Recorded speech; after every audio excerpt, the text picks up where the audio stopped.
Hello, everybody, and welcome back to Brainstorm Brewery. I'm Corbin Hostler, and I will be wet very soon if I understand how this Patreon thing works. Like that sentence. Phrasing. We're doing phrasing still?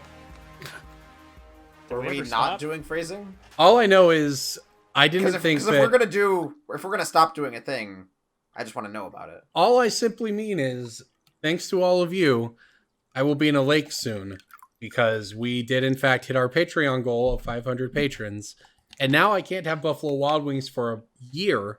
And I have to play GP in a merfolk costume. And then I have to jump into a lake. Or at least a pool in that costume. Why was doing a podcast a good idea? Somebody explain to me why we did this. I don't think you should complain about the number of patrons we have making you do something, because that was what we wanted. We wanted people to go to patreon.com/Brainstorm Brewery and give us as little as $1 a month, which works out to 20 or 25 cents an episode. For that little amount of money, you could tell everyone at the LGS, hey, subscribe to this Patreon so this guy can never eat Buffalo Wild Wings again. Well, thank you, everybody, for subscribing, because I am now going a year without Buffalo Wild Wings. Marianne was like, can't you just eat other wings? It's not the same. It's just not the same. More tastes better. We are already reaching out to cosplayers in the community to determine the proper channels and methods of creating this masterpiece. So that's a thing that's going to happen. Thank you, everybody, for signing up. Also, come hang out at GP Oklahoma City. I'll be easy to find. I'll be the guy in a merfolk costume. I don't know if it'll happen by then. Oh, it's got to happen by then. I got to play the event in it. Like, having a month dedeadline. We're going to pay for that ship, that rush treatment. I don't know how that works exactly. Maybe any cosplayers can reach out to us if you're interested or whatever. I do think that a month is like... That's a rush order. It's definitely a rush order, but it probably takes however many hours over the course of several weekends, right? So it's, it doesn't have to be anything fancy. It has to be authentic. It has to be Korra Home Commander. It has to be something that I can actually wear around, yeah. Probably going to have to get sized or something. Is that how this thing works? I don't even know. I don't even know how cosplay works, to be honest. I see cosplayers and I'm like, that's really cool. That's awesome. But I don't even know what that means. There's a lot of armor on this creature. There's a helmet. There's spikes all over it. Maybe JJ can put the... There's a breastplate. There's a staff. There's wrist guards. There's some... I gotta look at it. Why don't you be Lord of Atlantis so you're shirtless and then everybody... No, hard no. ...realizes they made a mistake. No, hard no. Do I get to carry around a pole trident thing that this card has? The pole trident thing? Yeah, man. I don't need... it's a flag, it's a spear, I guess. Corbin. Are you sure? It looks like a flag. Right? Where... What are we... Are we looking at the same thing? Yeah. Which art are you looking at? The Worldwide Korra Home Commander. He's carrying a flag. Oh, I thought you were talking about Lord of Atlantis. No.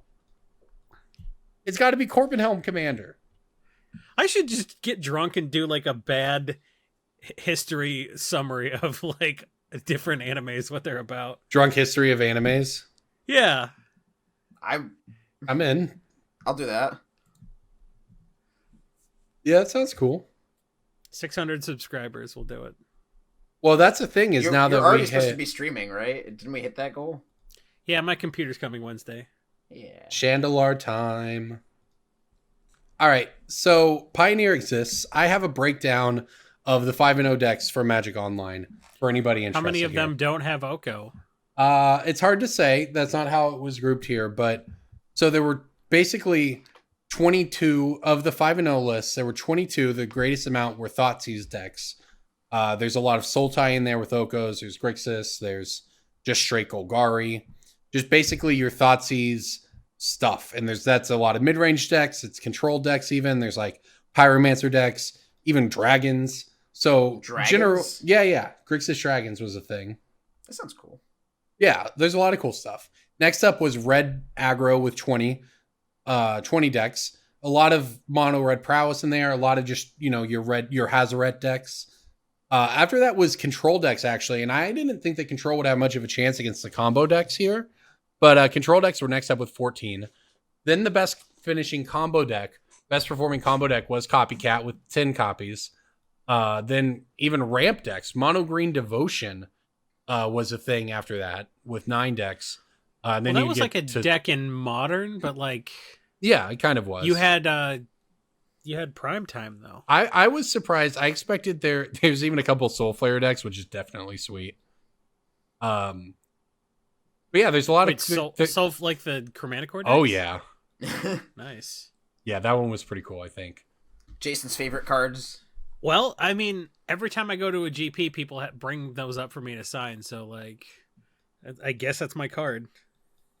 There are worse cards to have. That's pretty sweet, actually. Oh yeah. So yeah, that's the thing. But I was really surprised. I expected a lot more combo in there. You know, whether it was Ascendancy or Rally or something like that. Really was not near as much as you would think. There were only like basically 2 Rally decks.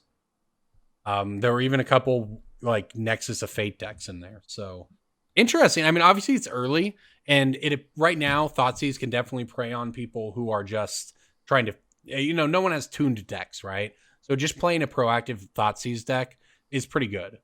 And like one of these Golgari decks, for instance, it's basically a lot of the stuff you'd expect, Thoughtseizes and Lilianas, even Nissers.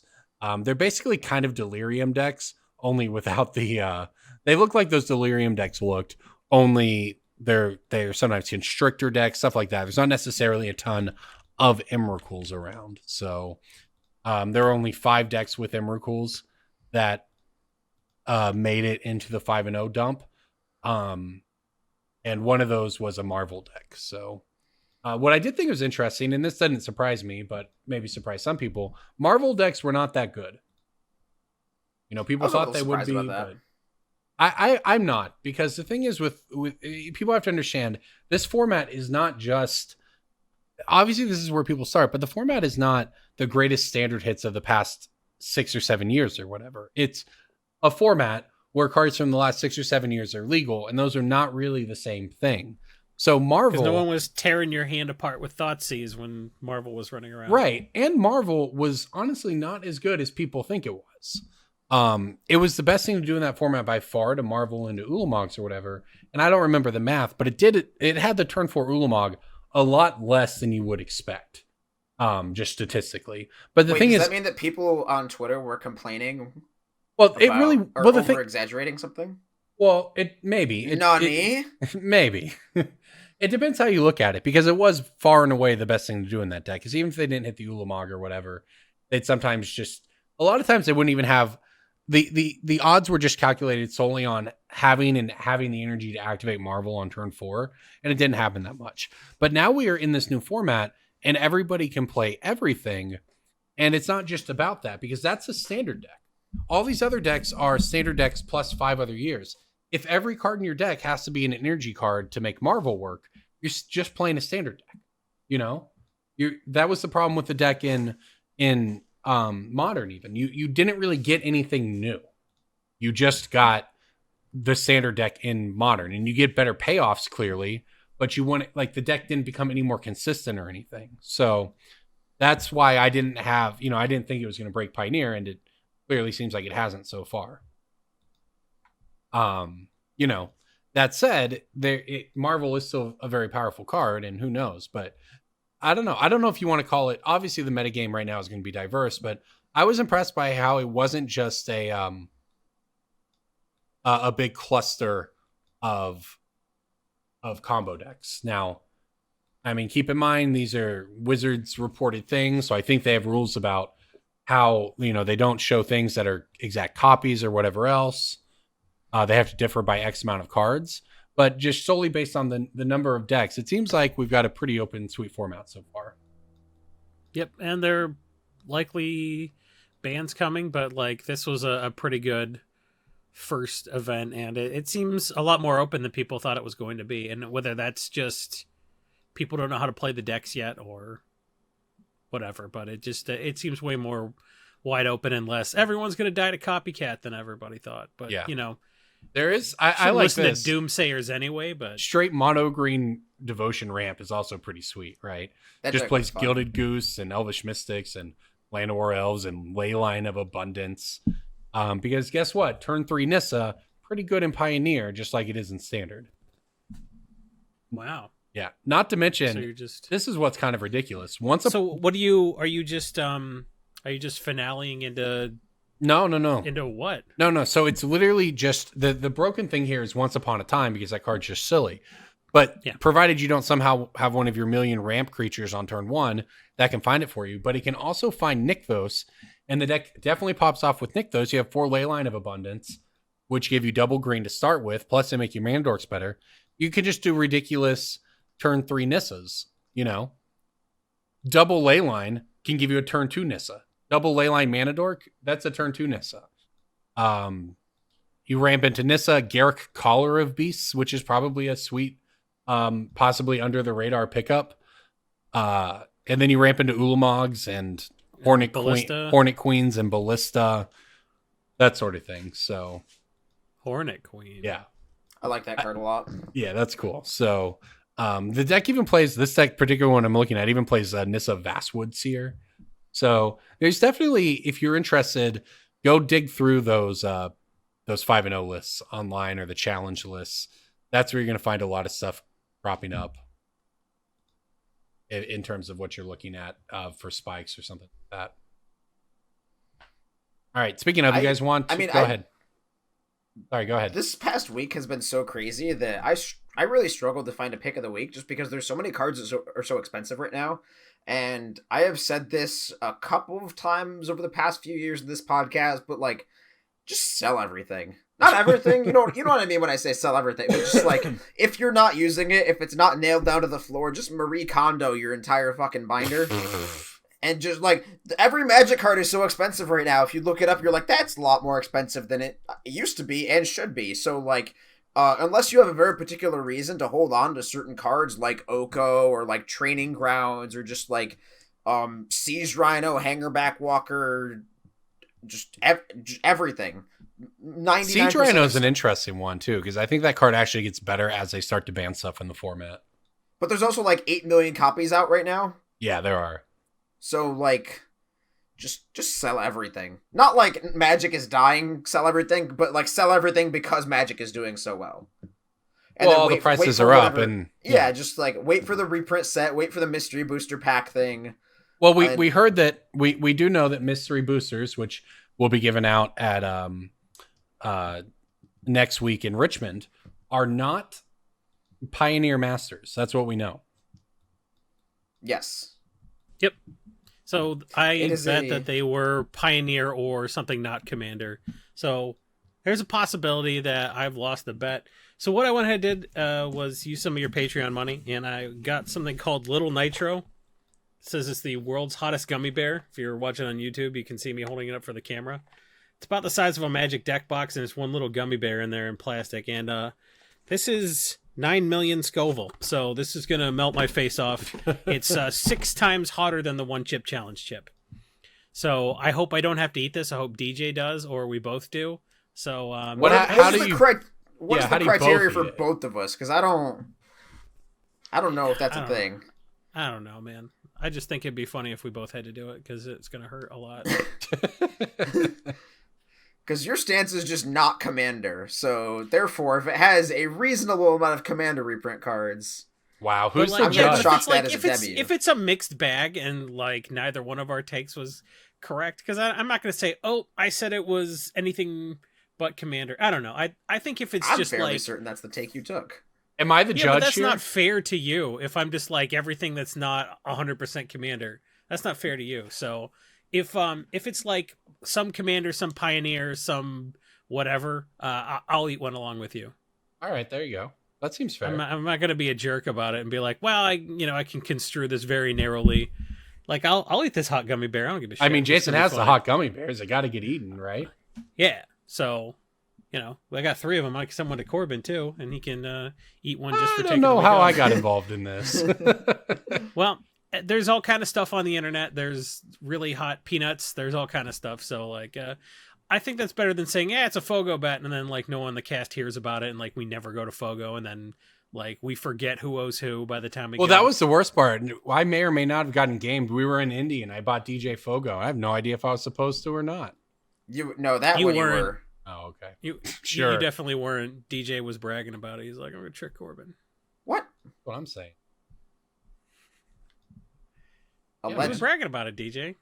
I was bragging You're like, that I had won the bet, that I had rightfully No. won. That you I don't tricked see. me? I don't remember, and that's the point because the bet had been Exactly. made 2 years prior. Yep. So we're gonna do smaller stuff like this. We're gonna blow your Patreon money on stuff that is painful or embarrassing to us. And if you have any suggestions about how to do that, and you're not a member of our Discord, patreon.com/Brainstorm Brewery, give us $1 and you can join the Discord and suggest painful and embarrassing things for us to do when we lose bets. So that's the thing we're gonna do way more on this podcast.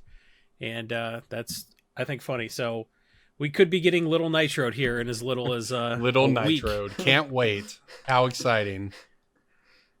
Yep, could be next episode or the episode after. We're gonna be in some serious discomfort. So I don't know. That's whatever. Thank you for being patrons. Thank you for listening. If you've listened to this cast for more than an episode and never given us any money, you're the best. Thank you. All right. Speaking of that, let's talk about our sponsor, Channel Fireball, and all the awesomeness we have going on. So you might notice I'm drinking out of this sweet Brainstorm Brewery glass. I have an Oktoberfest here. And Channel Fireball is actually, they worked with us to do the party in Indianapolis.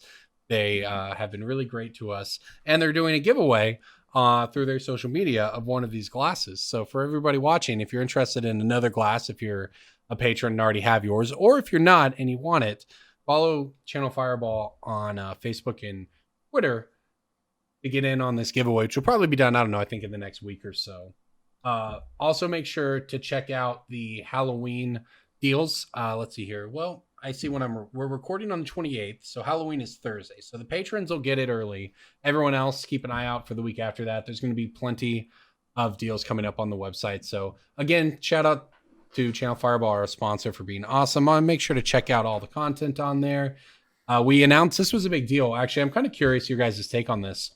We announced Channel Fireball a esports gaming team made up of some of our members. So this is different than the old Channel Fireball teams you'd see for tabletop events. Is this just for arena and stuff like that? That's the idea. No other games? Yeah, well, that's the idea. And I kind of didn't realize this until I went to the Arena Mythic Championship, which is why I missed last week's cast. But Magic has legit esports organizations interested in it now. It's not like, oh, this is Team Card Hoarder, and this is obviously no offense to any of these things, but Card Hoarder or Channel Fireball or SCG when they were doing teams, of this TSM stuff. sponsors Twitch Yeah, streamer. Yeah, that's what I'm saying. Exactly. Like that's us now. TSM's involved now, and like Channel Fire, and it made me realize, like, yeah, Channel Fireball is actually like really well positioned to have an actual esports team, and you know what? Other esports organizations should be interested in this now. So, no, it was kind of an eye-opening experience being at the I can't wait to play Mythic arena Championship. for Team Solo Mid, and I'm only allowed to play mid-range decks. No combo. This is TSM. I mean, if That's you actually want to kinda be like funny. TSM, just like trash your entire roster and burn it to the ground, and then contract. Is that a League of your- Legends reference? Yeah, TSM. Okay. We don't know, but TSM is kind of in a bad spot right now. wait. We're not a League of Legends podcast. Yeah, we don't. We are- We're a No, Cookie we're Clicker a podcast. Cookie Clicker podcast. Yeah. We're a know, Cookie I know. Clicker podcast. If anybody is curious what Cookie Clicker is, it's probably the best thing you could ever do with your time. And I don't know, I just kind of had a beer and then got baited into starting Cookie Clicker up again, thanks to Jason. So Thanks to go me. check out the after hours, which you get if you're a patron, to hear more about the Cookie Clicker exploits. DJ was really enjoying listening to us Cookie Clicker, that's for sure. Yeah, DJ was bored. He's like, I refuse to play this, but I am bored hearing about it. Well, whatever. All right, what let's, should we talk about next, fellas? let's Would do you like Breaking to break Bulk. some bulk and break up this monotonous podcast? Yeah, let's do some Breaking Bulk. Breaking bulk time. Breaking bulk time. Break. Oh, yeah, Breaking Bulk. There's so much good stuff. It's a pick. Breaking bulk. The end. Odyssey Green Enchantment, go uncommon. There are no cards in Odyssey. Odyssey Green Enchantment. Is it a aura or a global enchantment? It is an aura, which it's already a very narrow pool for this card. Corbin is Bear something? Nope. Odyssey. That. Oh boy. Green enchantment. Corbin, what is it? Mary's Guile. What? Miri's. Oh, That's a boy. Tempest rare. That's a rare from Tempest. You're off by like 4 years. I was clicking cookies. What's that? What? Odyssey is the Mirari. He doesn't know what that is either. That's Drink this beer, click some cookies. Corbin.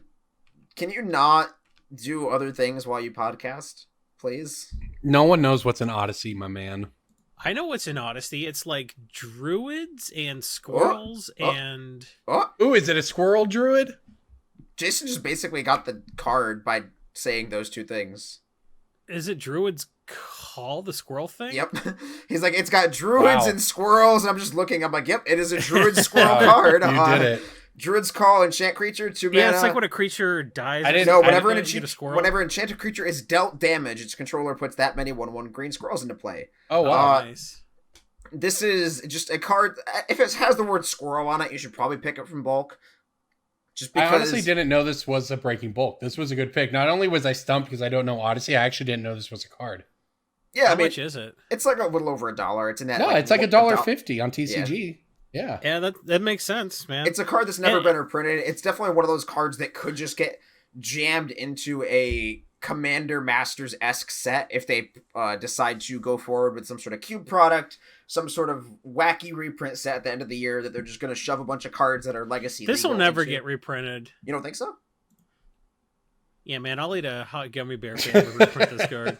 I mean, we can It's just... just there's so many squirrels cards that get reprinted before this because it's so weird. It's a reactive card versus Yeah. like all the proactive squirrel production stuff. I bet this never gets reprinted. I Alright, am not a reprint expert, but I mean, there's a unset coming, not an unset, but an unproduct Yeah, coming there out is, in yeah. February. And that set has historically had some Squirrel Matters stuff. I'm not saying That's this card. what's that set called? Unnecessary. I believe it is unsanctioned, but yes, both of those descriptions are pretty accurate.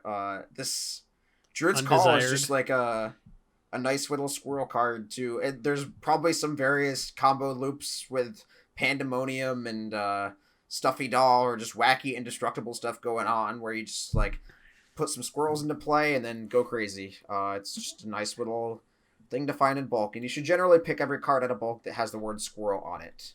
See, I knew that, right? So it's a non-zero chance I might have figured this card out. But yeah, I legit didn't know that it existed. It would have to be Warstorm Surge, not Pandemonium, I would think.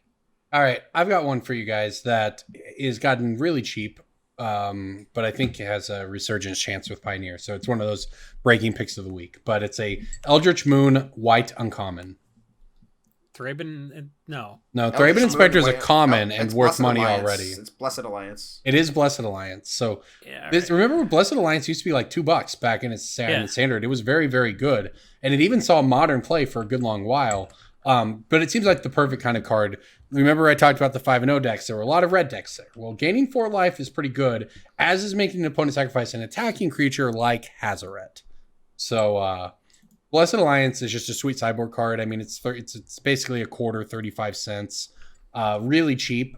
A lot cheaper than people remember it being, to be honest. So I like it a lot, as both a long-term pick and just one of those to pull aside from your bulk, because even if it doesn't necessarily become worth a lot of money, it is one of those cards that is likely going to make its way into a lot of sideboards inside of Pioneer.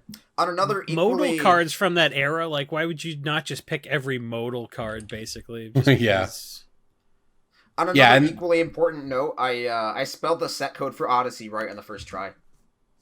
It's ODY? Yep. I knew that, actually. And what's Throne of Eldraine? ELK? ELK. Elk, baby. I found that Check on out the internet. Corbin at CHostler88 for hilarious tweets like that once every decade. Yep.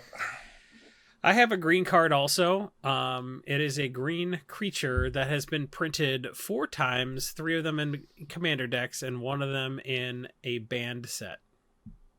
A banned set? What? So a it's set that like is a banned from breaking Lorwyn-esque, bulk. Future Sight-esque card. So a green creature. A green Yeah, creature but from like- Shadowmoor. It's from Shadowmoor, but it's been printed so many times that like it's eligible. Is it Far- the I feel like you 3 picked mana Farhaven Elf before. Farhaven Elf? Have I picked That's what I was Farhaven gonna Elf? say. Oh, I was gonna get that What? one. Every time I look at Farhaven Elf, I'm like, how is this still $1? Man, I was gonna get that one. Come on. Let me pull up my Handy dandy spreadsheet that patrons get access to. somebody Corbin pitched that while I look this. Yeah, well, if you join the Patreon, look, I know how Jason feels now. I'm like a beer and a half in. This podcast is easier this way. Look, everybody, sign up for the Patreon. You get access to this spreadsheet, and then you too can fact check Jason for picking Farhaven Elf for the 14th time. Apparently DJ it's not on the spreadsheet, so it's been a while. It just feels like it's been Wow, It's just one DJ of those got things wrecked. I didn't get wrecked. You kind of got wrecked. I was verified. You kind of got wrecked, DJ. I even knew what it was. It was Farhaven Elf. Even I got that one. DJ got rigged. Corbin, what's the set code for Shadowmoor? SHM.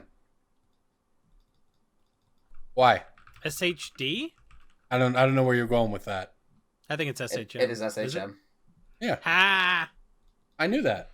I'm not bad on my 3-letter codes, actually. It's like possibly the most useless piece of knowledge you can have in Magic, and I know the It names. saves you some time sometimes. Yeah, I like remember all the names of useless draft commons because of coverage and the fact that I have to write those in deck lists or whatever.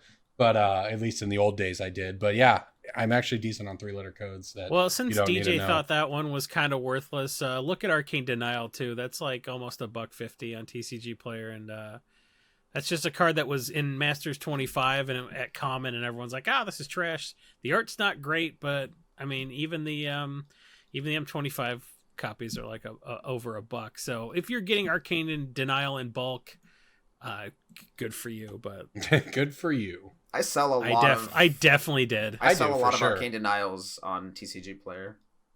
That's like one of my top selling cards always, every day. Here's a question for you guys. While we're kind of on the subject, how do you stock commons and uncommons? Like, what's the best way for you, in your opinion, for a lot of people out there who want to just have a stacked trade binder or whatever? What's the best way to stock up on cards like Arcane Denial that you're not really going to find in people's rare binders, and you don't necessarily just want to go out and buy a bunch? How do you kind of find that stuff out in the wild when you're buying collections and pulling it? Is it just whatever you happen to get? Or do you have a way to try to dig that stuff Are you out? asking from the perspective of a store or from the perspective of a player?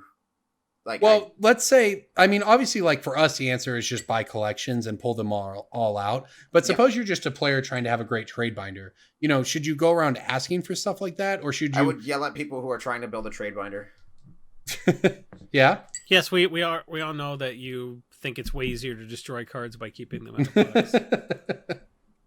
Keeping cards in boxes doesn't destroy them. That was one of the most controversial things DJ's ever said on this. I cast. agree. We got a lot of blowback from that. Put it in a box thing. Well, you know Like, what? I don't- And someone came into my store and sold me a apparently collection. these people think that like when they put it in a box, they just like shake it around and bring it to.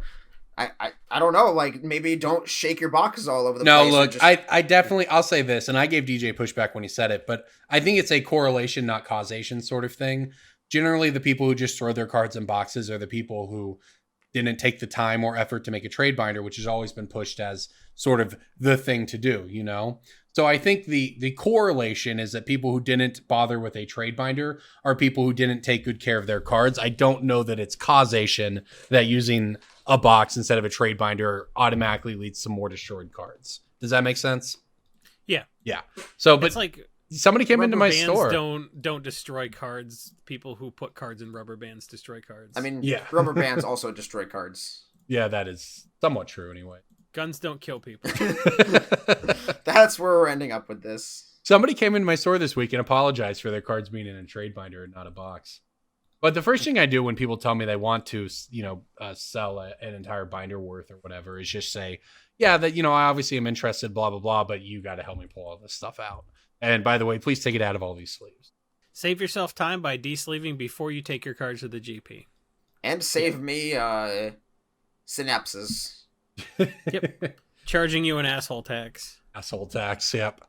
But I mean, it really is just, there's nothing wrong with keeping them in the binder, but please take care when you take them out because it just gets so slow. I bought a lot of collections this week, and it can be very time consuming. One person came and had committed the true cardinal sin of all the rares were in boxes with commons and uncommons and hadn't sorted any of it until they got to the store with their 10 5Ks. That's tilting. That will never not be tilting. That's not cool. Yeah. Don't like that. Yeah, no kidding. All right, so Finance 101 this week, with all the spikes that we've seen from Pioneer. Right now, everyone sort of has the level 1. I think, these cards are going to be good. Let's buy them all out. And that's what we've seen. But now it's going to be about, okay, well, what decks are popping up? What decks are doing well? And there's a lot more to it than just looking at the top 8 of a Grand Prix or whatever where we're going to have events. So one of the things that I like to do, and I do this a lot for Modern, and it's how you kind of keep an eye on stuff, is just like I was talking about a bit earlier, is looking at the 5-0 deck lists on Modern Magic Online. And there's not a ton of, it doesn't give you percentages of each deck. It just gives you the different decks at 5-0. But you can really start to notice stuff, especially start looking in sideboards. So something like Blessed Alliance is a card that, was in like 5 of the decks, okay? Another that's in a bunch of them was something like Anger of the Gods that shows up in a bunch of sideboards. And those are cards that haven't really spiked, right? Anger of the Gods is still like $1.50, but it's pretty much going to be the premier sweeper in the format for non-Supreme Verdict decks. Languish too. That's a good one that when you actually go get to build the decks and you're like, well, it's obvious Aetherworks Marvels in this deck, but you don't think about the other 56 cards in the main deck, the other 15 cards in the sideboard. Once people are actually building stuff, then you go to your sites like MTG Top 8 and that site's very helpful. Yep. You can type a card name and you see every format where the card's played. Then you can search by format. MTG Top 8 is basically, if I don't know why a card went up, I type it in MTG Top 8 and EDH Rec, and 95% of the time I have an answer based on just sorting by date ranges and stuff like that. That Top 8's very indexable and it's a very useful source. Why would I do that when I could just tweet at you and then have you look it up for me and then tell me that I should have looked it up at MTG Top 8 or EDH Rec? Wow, not everyone can handle that kind of humiliation from tagging Jason on the internet, though, right? That's true. You never know when Jason's just like up at 3 a.m. with a kid and is just going to tee off on you. Yeah, you might get a withering response from me, but hey, if that's the kind of thing you're into, that's some people's kink. Some people are, man. That's the thing. But yeah, so that's one of the tools I look at. Another one, and this is, I don't know if it sounds simple, but it's just something a lot of people don't want to take the time to do. If you go on MTG Stocks, which is the place that a lot of us use for prices, everyone will look at the top 10 cards that have moved in the past day or whatever, right? And you go, oh, I should jump in on this. But you can set your filter on that, and I don't think it comes this way by default, but you can set your filter to basically to show the lowest possible gains. And then you go and you find the cards that have only moved 10 cents in the past week or whatever, and it's 3%. But just by looking at the cards that move 2 to 3% over the course of a week, rather than just looking at the cards that jump 10% in a day, they almost always, are a precursor to that. You find a card that's slowly been climbing a couple percent for a few weeks in a row, and that's just drying up all those copies on the bottom end, but it hasn't had that spike yet that's made everyone take notice. And that, I think, is one of the best ways, especially in a format now, a new format like Pioneer, that's going to be largely driven by playability. There's going to be lots of big movements that basically we can't predict. Whatever the top 8 decks are at the first big Pioneer event, whatever hasn't moved from those is going to move. And there's no way, obviously with the way the format is, there's no way we could just sit here and tell you what those are. So really, it's not that we can't make good picks of the week and all of that, but there's honestly going to be a lot of RNG in terms of, okay, well, this deck top 8'd, therefore it moves. But what there's not going to be RNG about are some of those sideboard cards or things that you can find by just doing your due diligence of spending 10 minutes every couple days on MTG stocks, looking at the cards that have moved just a little bit over a certain period of time. So, because that's the stuff that's getting bought out, like one play set from this seller. Right. Now they're not selling anymore at the old price. So like the average moves or the market price moves, the listed median moves. All this stuff moves on the basis of people just buying the play set that they need and the price moving real slowly. When it's too late, that's when it shows up on MTG stocks with like the 10% right at the top. day. Yeah. That's that stuff that it's already too late. That's where you go, like, you do a post-mortem on that. You're like, well, why did that move, and can that deck move anything else? Versus, just the stuff that's starting to dry up a little bit. You can set alerts for cards that move, like you could check the stock of stuff on TCG Player, and see, like, well, there were 140 listings, now there's 70. Because stuff never gets fully bought out on TCG Player, because there's always that one guy with a damaged copy charging like, I only want 25 cents for it, but I want $3.99 for shipping, and it's, damaged. So that stuff just doesn't sell because nobody wants that card.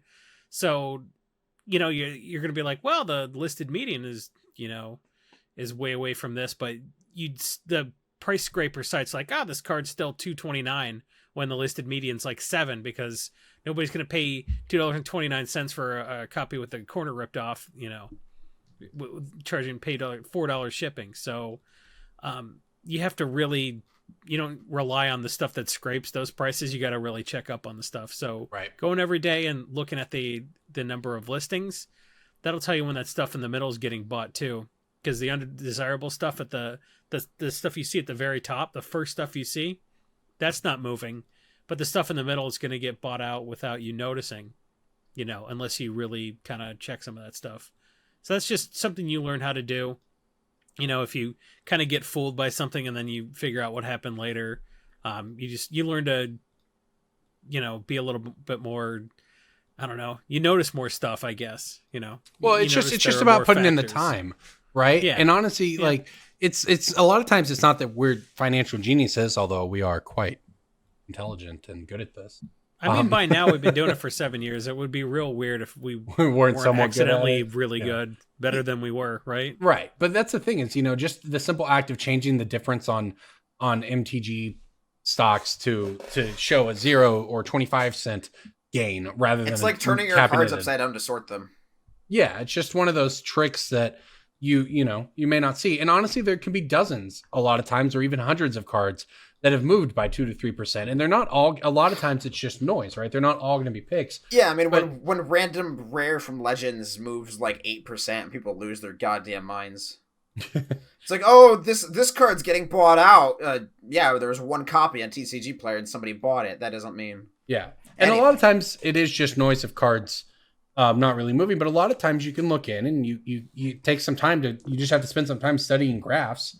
But that's just how you figure this stuff out, and you find things that are starting to move or have bottomed out and have just started to tick back up a little bit. And sometimes they're good buys and sometimes they're not, but you can put in a lot of extra effort just by finding those sources. There is no, even like MTG stocks, which is probably the best source, the best resource we have for tracking those small prices so you don't have to do it all manually, isn't going to catch everything for some of the reasons Jason mentioned. So, looking at 5.0 deck lists is a great one. Looking at MTG top 8 is another. Hanging out on our Discord, obviously, is another one because you can't have your eyes everywhere at once, and there's power in, people crowdsourcing information.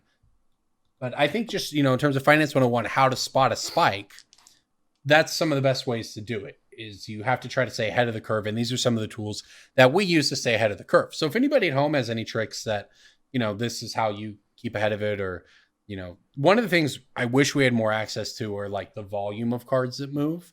I think TCG Player does a best-selling article sometime, but those honestly aren't that helpful necessarily because people obviously buy more of cheaper cards. Card Market technically has something like that. Card Market is the European version of TCG Player, where it is an aggregate platform to sellers to join, and then they take their cut or whatever. They sort of have something like that, where it shows the largest stock decreases of cards every day and every week. That's pretty helpful. But yeah. But it's European market also. No, not even that. But the biggest issue with it is that stock decreases is a very broad term when they use that, and it can also just mean like somebody decided to delist their 1,000 copies of Command Tower. Right. And so like a store taking down active listings also counts as a quote stock or decrease. dude going on vacation. Yeah, takes his store hundreds off. Of copies, yeah. Goes on vacation and takes their store offline. Yes, so that is the caveat there, where sometimes people will go to Reddit and be like, oh, this this Eric Smithy's Slumbering Isle is the decreased card at MKM. It's like, yeah, there was some guy at 800 copies, then he decided to delist them and then relist them at a different price. So take that as what you will. Right. So, all right, there you go. Okay, all right. You guys want to move into pick of the week? Sure. Yeah, let's do it. Let's do it. Pick of the week, pick of the week, pick of the week. Time for the pick of the week. All right, so I'm going to throw this one out there, and then I have a backup one. But I'm curious what you guys think about Elvish Reclaimer. It's fine. Yeah, it's real good. It's legacy playable. It's gonna be EDH playable forever. Yep. It's kind of reprintable, but like at under $3, it's nuts. Has this been a pick of ours recently? I don't think so. I mean, I didn't look at the sheet, but it's $2.50. It's climbed up to that from $2, where it bottomed out after getting printed. We were selling I guess these it was for like technically some a little absurd lower, number but- in Atlanta. I can't remember I think we were selling them for like $6 in Atlanta because that was the legacy Yeah, GP. it's a legacy card. Yeah, And it was just like, yeah, because it's so dumb. It gets Dark Depths. Yep. it gets everything. It gets your crop. It gets your Caracas. Yeah. It gets your It's an Bojuka elf. Bog. It gets your Yeah. whatever. So I think I like it at $2.50. It's hard making picks from a core set like this. That was so recent, obviously. But look, again, elves. There was one elf deck that 5-0'd a Pioneer League, but Elvish Reclaimer just has a lot of utility across formats, and not to mention, it's obviously just a kind of, I don't know if stable is the right word, but it's definitely an extremely playable commander card for going and getting your Cabal Coffers Urborg, most notably. Yeah. So yeah, I think I like it at Nykthos, $2.50. yeah. Well, and that's Yep. kind of what made me think about it is Pioneer and the ability of it to grab Nykthos. Mono green devotion ramp decks seem to be a force pretty early on in the format here. And I don't know how many of them are playing Reclaimer or not. I didn't do a deep dive on that, but that's what made me think about it. You know, the ability to get Nykthos out of those decks as early as, you know, turn 2 or 3, and then activate it on turn 3 or 4 to cast your Ulamog or whatnot is pretty powerful. So, yeah, I mean, it's just got a lot of cross format applicability. Our picks are twins, Corbin. So I'm gonna go next. All right, what do you got? I have decided for the most part for my pick of the week to just like take the highest selling card off my TCG Player Direct RI and then just slap it on there because I'm usually selling them at a price that means that I need to buy more of them and then sell them Right. for a higher price. So I am sold out completely of Splendid Reclamation, and that took like 4 days to sell 17 copies or something like that. Splendid Reclamation is that- a sweet card. Was that Pioneer, or is that just like the card's nuts because that card's nuts? I think it's just the card's very, very good because I sell them as one-ofs for the most part when I check my order history. So they're all just like... It's just one of those EDH cards that, like, well, what they just printed Omnath, they're going to do a Lands Matters Commander in green like every 3 months. Well, and also keep in Until mind we're sick of Zendikar is going to be printed in 2020 as well, which one would assume is going to have some sort of land theme involved. Well, yeah, I mean, like... It might not, but The vast majority of my orders on TCG Player are like 1 Command Tower, 1 Commander Sphere, 1 Cultivate, 1 Farseek, 1 Splendid Reclamation, 1 Cold Steel Heart, or whatever. Like, it's like 5 staple cards of Commander that just sell out super quickly, and Splendid Reclamation has recently been ramping up, pardon the pun, in that sort of utility space. So it's just a card that has been moving quicker and quicker for me, and I'm out of stock on right now. It's just a card that like does a very powerful thing, and it is not unique because there are other effects that bring cards back from your graveyard that are lands, but it's just a very powerful thing to do. So Yeah. it's gonna be like one of those cards where you check out in a year and you're like, that's an $8 card. What? yeah, Splendid Reclamation is solid just across. And it's gonna pass Boundless Realms, and I'm gonna be real confused. that is true. That is very accurate. It's just so much more setup, and there are more copies. But whatever. Boundless Realms is less than I thought it was going to be. I thought that would be at least $5, and it's not. So whatever. I mean, speaking of green cards, I don't know if you guys saw this or not. The top 10 cards played in Standard are all green. Hey, not all of them are green. There's Some of them Hydroid are Crisis green-blue. and Oko. That's true. Yeah. This is I actually job, feel Wizards. I'm like somewhat vindicated because I complained so much about Oko and Once Upon a Time, and I felt like maybe I overdid it. I think I even had JJ take some of it out of cast over the past month because I felt like I was just complaining too much. But I won't lie, I feel pretty vindicated given how completely broken it is. Oko, Once Upon a Time is a dumbass card that they should have known was a dumbass card. yeah, Oko won. Incidentally, one of a large tournament like a format challenge on Magic Online or a classic, an SCG event or something in every format last weekend. I'm including vintage. Like, I think Wizards has earned a duo. I think, look, players do lots of dumb things. It's okay. I think Wizards is allowed to make mistakes, and I feel like they should have a mulligan here, and we should just get to pretend that Oko never existed. I mean, that would be nice if people hadn't spent like $300 on playsets. Well, and that's the thing. I mean, it's so sad that we were like, yeah, sell Oko at 30. And the thing is, it's like that the only way that advice in our set review wasn't correct is if Wizards like just broke every format by printing Oko. Like, that's just so ridiculous. It just shouldn't, it's so negligent that our advice should not have been wrong, and the card shouldn't be whatever it is now, $50 or $60 or $80, whatever the heck the card costs now, whatever unreal number. And it was never going to get banned a week after it was printed, but like the bans came and went, and then the price spiked. I didn't really think people were holding their breath. I thought that was a $35 card. Well, it wasn't just on the basis of. Yeah, I mean, it's also true that the Mythic Championship came and went, and that deck was better than Field of the Dead at that tournament, right? Even though Field got banned, and I'm obviously completely fine with the Field ban because Field was not a fun card, regardless of power level. That was not an enjoyable Magic card to play against, and I think held down decks that may or may not be good against Oko, but I think they're not even going to ban Oko. I think they're just going to ban Nissa. I think we're going to have Mythic Championship 6 here in Richmond in a week where everyone either plays Oko or plays to beat Oko, and I have a feeling people are just going to be playing Oko. But then, like, is Wizards really going to ban Oko in Standard? Like, that is asking so much of a company that just spent so much money to put together a play design. They're going to ban the face of a set that's been out for a month and a half at that point? No, they might. Yeah, they have no good options because I don't know. I think they're more likely to ban I'm not going to pretend I would have done a better job.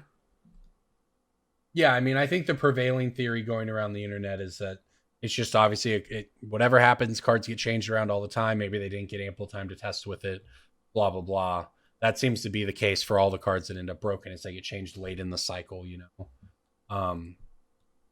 But I don't know. It is, I think they're going to ban Nissa, not Oko. And we're going to play against Oko for the next year and a half. And also all the time. You know, that's what Pioneer, now that we're into the format's going to continue to be interesting because everyone wants to play the greatest hits of Standards past, and I'm guilty of that too. I want to play Mono Blue Devotion. But thinking about Mono Blue Devotion against some, like, oh, Marvel, I got spells for that. I can grind my way through control decks. You don't consider the deck just playing Thoughtseize. You're just going like turn 1, Gilded Goose, turn 2 Thoughtseize, turn 2 Oko, turn 3 Thoughtseize, or Thoughtseize removal spell Oko. You know, it's just... The card is just such sick value. I just wish we could pretend it was never printed. They can ban it in Standard, and it's gonna ruin, maybe not, but be incredibly annoying in Pioneer, Modern, Legacy, and Vintage. Renin 6 was the best performing card in Legacy at the GP, by the way. The numbers were crunched on that. Renin 6 was the best card in Legacy. Of course it was. I don't know. I don't think this is going to kill the game necessarily, but it's really making it kind of unfun. It just, you know, the answer to power creep has to be more power creep, right? You're going to play Oko decks every round on Arena, and they want people to play Arena, but it's miserable. Well, and that's what gives me hope they may actually ban it. I think they're more likely to ban Nissa because Nissa is an incredibly silly, stupid card as well, and comes down on turn 3 a lot of time and destroys games itself, right? I think you could do a good job hitting those decks by hitting Nissa. But they have so much more incentive now to ban Oko than they probably ever would have before because of Arena. At least on Arena, you don't like lose your $50. You lose your Mythic Wild, and you don't even lose your Mythic Wild card, right? They give it back to you, yeah. You It was lose nice the of, you lose the wild Oko cards to- that you spent on the other cards in the deck. Right. But most of those cards are probably still playable, right? Yes. I mean, your Wicked Wolf is still obviously very good, et cetera, et cetera. It was nice of Oko to come along and take all the heat off of Stoneforge Mystic. That like, I mean, like, oh, you think a card needs to be banned because it's miserable? Well, well, I'll show it's you. kind of silly. I think I had, my argument against Stoneforge for so long was kind of quaint in retrospect of, oh, it makes decks like this bad. Then they just printed Ren and 6 and it didn't matter anymore because we just were playing by entirely new. Okay. Like it just once upon a time, Oko, Ren and 6, Hogak. The rules that I was judging. The entirety Yeah. of just all formats and competitive Magic just like warped. The rules that I was judging They've made Stoneforge really Mystics by just stupid threw out the window. for like the last 18 months. They've been making stupid mistake cards. It's only I like just the last don't like understand 9 it. months, right? 18 months ago was Ixalan. It was very low powered. Search for Azcanta, basic 18 months ago. Oh, Teferi yeah, I and guess you're right. Teferi and Search for Azcanta were powerful cards, but it wasn't very fun to play against Teferi in Standard. But they slotted into Modern without doing straight up stupid things to the format. But you can't. I don't know. It's just the problem with power creep is that you can't really put. But it's not power creep. It's like one card that is just so good. There's no reason not to play it. Versus like, draft is a little bit better. You get 3 3s for 3 instead of 2 2s for 3. It's That's power creep. 90-degree angle from like. Yeah. Well, the problem is Colossal Dreadmaw over like Crawworm is power creep. Well, like one card is a mistake. Yeah. At this point, though, we're like 5 objectively stupid cards in over the past. Well, I think it's just. I think it's they've hired people to the play design team that are very good at making good cards. But see, the play design team doesn't design cards, right? They just are supposed to balance the power level. So I do think it's possible, and it's probably a reasonable argument. R&D then, for whatever reason. Well, yeah, someone's not doing their job. Yeah, it's a reasonable argument. I think that they are more willing to push cards because they think that the play design team has the ability to give them the feedback on whether or not it's broken or whatever. But again, play design doesn't have the final word over what cards have on them, right? They are a line in the building. They're not the only line. Other teams have input as well. So, but at this point, we're not going to get back to what we wanted. We're not, all those things that we thought were true are no longer true, and we can't get it back. It's not just Oko. It's not just, it was kind of just Hogak, but it's not just Ren and 6. It's all of them together, and there's no way to move backwards in time. Magic can never go backwards. All you can do is go forward and deal with it. But the answer to that is just going to end up being more power creep. Once Upon a Time is a cool design, but it's now a 4 of in like almost every green deck for now until forever. And you can't really go back from that. So the only answer is to make things that are equally powerful to let other decks compete. And Once Upon a Time is ubiquitous, but not broken. Ren and 6 is broken. Oko is broken in terms of just power level, but I just don't really know where we're supposed to go from here and still keep cards from 10 years ago relevant, which is supposed to be the point of Eternal formats. So I don't know. Like the people who think that their standard deck from 2016, or well, maybe not 2016, I think that might have been Kaladesh, right? But the people who think their standard deck from 2014 or 2015, oh, I'm going to put this together and play it in Pioneer. Like the context in which you were remembering those cards is a time in which they did not print Teferi and Oko and Once Upon a Time. It's just not. It's just a different world. Can they learn the lesson? No purple mana and no free spells. Nope. Can we just stop doing purple mana and free spells? 2 and 3 mana planeswalkers. Maybe not a great idea.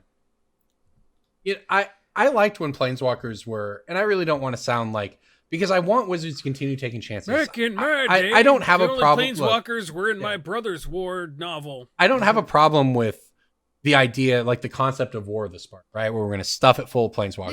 Yeah. I don't mind if that creates a planeswalker-centric format for a year or a year and a half or whatever till it rotates, right?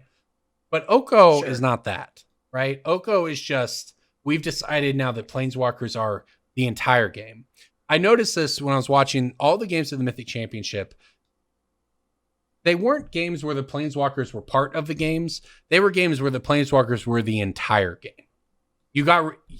people would play these stupid food mirrors, and 15 minutes later, someone would basically break through and win the Planeswalker stall, and they would clear out their opponent's Oko and Nissa, and then the game basically was over.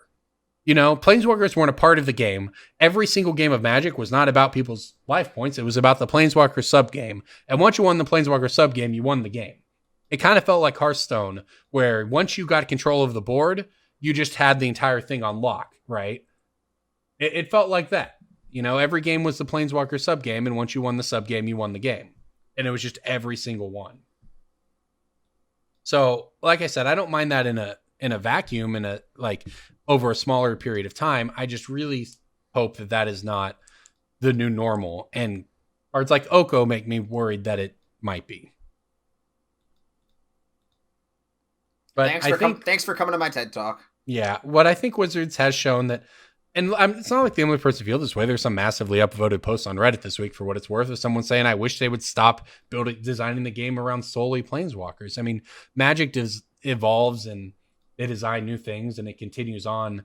And it's certainly not the first or last time in however many years that we've had periods like this, and it always moves forward. But it only moves forward if Wizards hears us, and I'm fortunate enough to have a platform to bring it up. So I have confidence in them to do the right thing over time, but we're going to take some time to get there. I think for the meantime, we can ban Oko in standard, we can ban Nissa in standard, but the design decisions that led us to Wrenn and Sixes and Once Upon a Times and Okos are what I think they need to examine.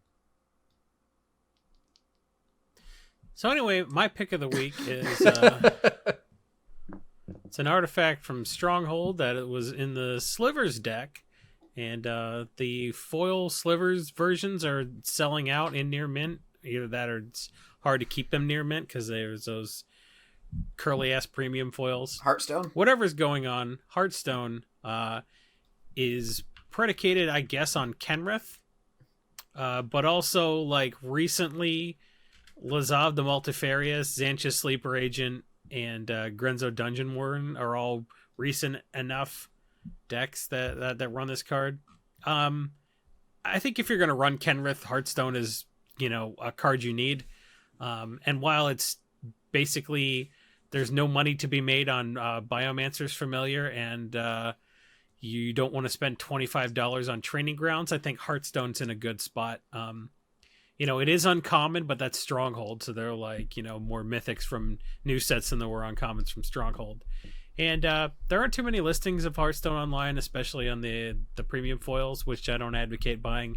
I like just the regular Stronghold copies, and it's more on TCG Player than it is on Card Kingdom, which is always curious. So that's a card I like, and I think it's poised to move on the basis of Kenrith being very popular. It moved up in popularity. It's the third most popular deck on EDHREC this week, passing Chulane and Sir Gwyn and Golos, which got a resurgence.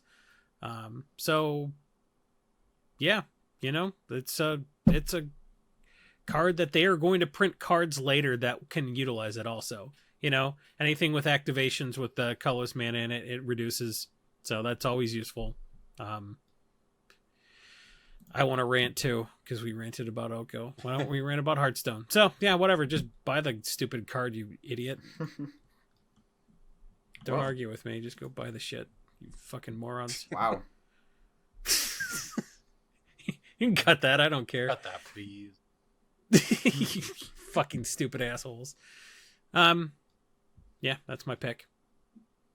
All right. Okay, anything else you guys, anyone else want their rant in? Look, I've been saving that one in for a few weeks. Do we want to do an email? We don't have any. This cast bombed like a gender reveal party. That was an after hours callback. Take that, Arizona. All forwards that hasn't been released yet. Corbin's head's gonna hurt tomorrow like he's a 56-year-old woman.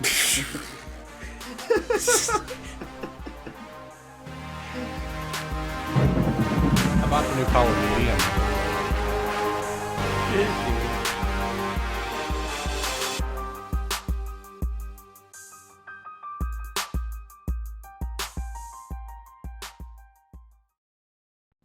Hey Corbin, what's your cookies per second? I was about to ask you that. I'm at 500 and 2,000. Oh, you are? Fuck! I thought I was gonna blow you away. I thought you'd be like 11,000. What are you at? 600. 600,000? Yeah. I'm at 505. What have you bought that I haven't? I have 10 temples, and I bought the temple upgrade. I have 12 temples. Did you buy the temple upgrade? No, I'm buying acid-proof vaults yet. Next. I have more. I don't even have access. What is the acid-proof what? Acid-proof vaults. Banks are twice as efficient. It's at 700 million. I'm only halfway there.